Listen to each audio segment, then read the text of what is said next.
খালেদা জিয়া জিন্দাবাদ।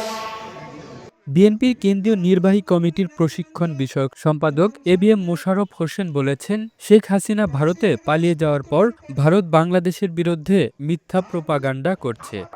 আমরা দেখেন এখন বাংলাদেশে শেখ হাসিনা ইন্ডিয়া পালিয়ে যাওয়ার পর আজকে ইন্ডিয়া বাংলাদেশের বিরুদ্ধে কত মিথ্যা প্রোপাগান্ডা করছে। আজকে তারা বলছে বাংলাদেশে হাজার হাজার হিন্দুদেরকে নির্যাতন করা হচ্ছে, তাদেরকে বাড়িঘর ছাড়া হচ্ছে। অথচ আপনাদেরকে আমি বিবিসির একটা গ্রহণযোগ্য সংবাদ মাধ্যম, তারা কিন্তু এই ইন্ডিয়া রিপোর্টের বিরুদ্ধে সচিত্র প্রতিবেদন তারা তৈরি করেছে। তারা বলছে বাংলাদেশে হাজার হাজার হিন্দু নির্যাতন করা হচ্ছে, বাড়িঘর ছাড়া করা হচ্ছে, অথচ বিবিসি একটি গ্রহণযোগ্য সংবাদ মাধ্যম। তারা কিন্তু সচিত্র প্রতিবেদনে দেখিয়েছে বাংলাদেশে এ ধরনের কোনো নির্যাতন হচ্ছে না।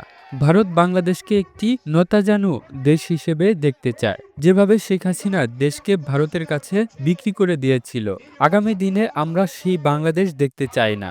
আমরা বাংলাদেশের সঙ্গে ভারত সহ অন্যান্য প্রতিবেশী রাষ্ট্রের মর্যাদা এবং অংশীদারিত্ব ভিত্তিক সম্পর্ক দেখতে চাই।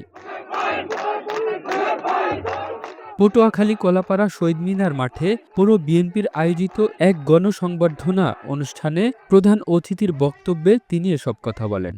আমরা একটি মাজা সোজা করে স্বাধীন পররাষ্ট্র এবং মর্যাদার ভিত্তিতে বাংলাদেশ দেখতে চাই, যার জন্য আমাদের নেতা তারেক রহমান বলেছে বাংলাদেশের সাথে ভারত সহ অন্যান্য প্রতিবেশী রাষ্ট্রের সম্পর্ক হবে মর্যাদা এবং অংশীদারের ভিত্তিতে।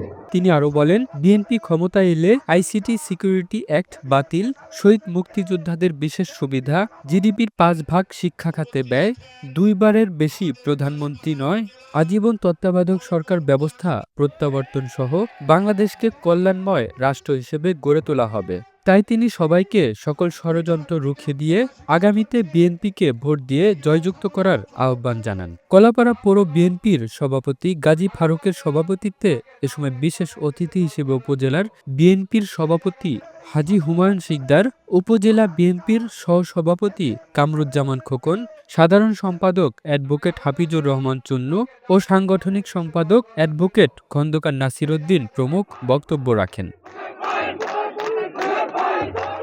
The news Bangladesh, national desk.